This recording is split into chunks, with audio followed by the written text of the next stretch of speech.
Hi, I'm Dr. Charlie Saboura, the chiropractor at Wellstar, and today we're going to show an adjustment with Carl, who is from Decatur, and he's here to get his back adjusted. I've already been through your chart on Epic, so I have an idea of what's going on with your health, and that's a very important part of a chiropractic examination.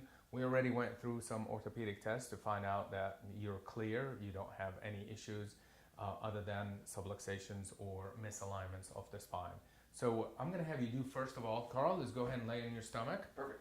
The first test I'm going to do is a chiropractic exam. We look and check for the leg length.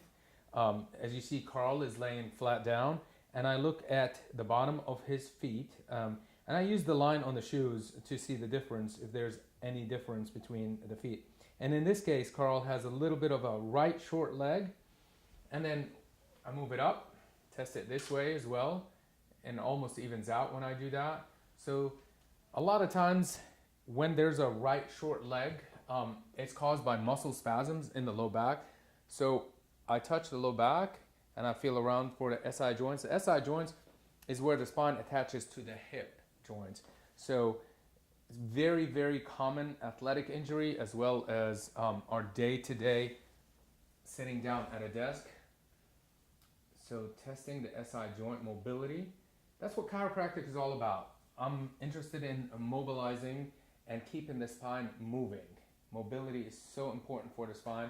We've got to make sure that it's moving segmentally. And of course, it's up to you, Carl, to make sure that you continue your exercise program to keep the rest of the spine and the rest of the body healthy and moving. Absolutely. So in this case, there's a little bit of a fixation on the right side. It just happens to correlate with Carl's right short leg. It's not necessarily always the right side with the right leg. In this case, it just happens to be that way. So what I'm going to do first is just take it through some ranges of motion and stretch it out. A good stretch right there. It opens up the SI joint and improves some of that mobility. And because it's in the low back, I depend a lot on a flexion distraction technique. Flexion distraction takes the spine and breaks those adhesions loose. Every time you're sitting down at a desk, you're actually compressing your spine. When you're standing up for your job, you're compressing your spine. If you're sitting in the car for long times, and here in Atlanta, we all know we sit in traffic for 45 to an hour every single day, that's all compressive to the spine. Add that with the stress of daily living, which includes traffic, of course, which includes stress at work. All that tension builds up and it all gets concentrated in the low back. So what I'm going to do here is I'm going to turn the table. You're going to hear some noise. This table is automatic. It will actually do flexion distraction, which means it's going to open up those facet joints and just improve the mobility of that spine area. So I'm going to attach your ankles to the bottom of this table right here.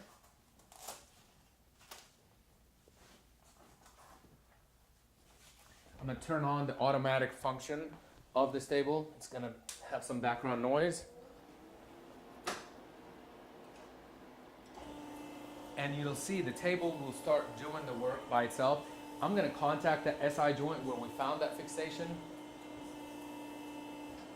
and move the table side to side.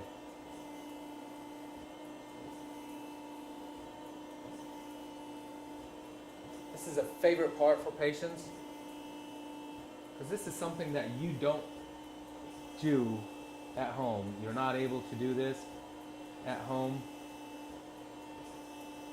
I'm able to stretch that out, push on the sacrum, improve the mobility.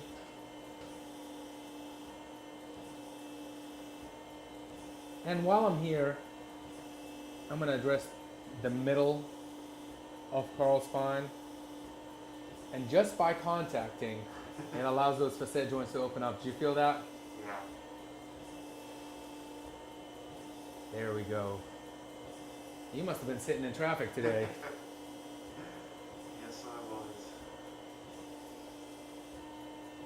All that mobility through the spine. And that's it.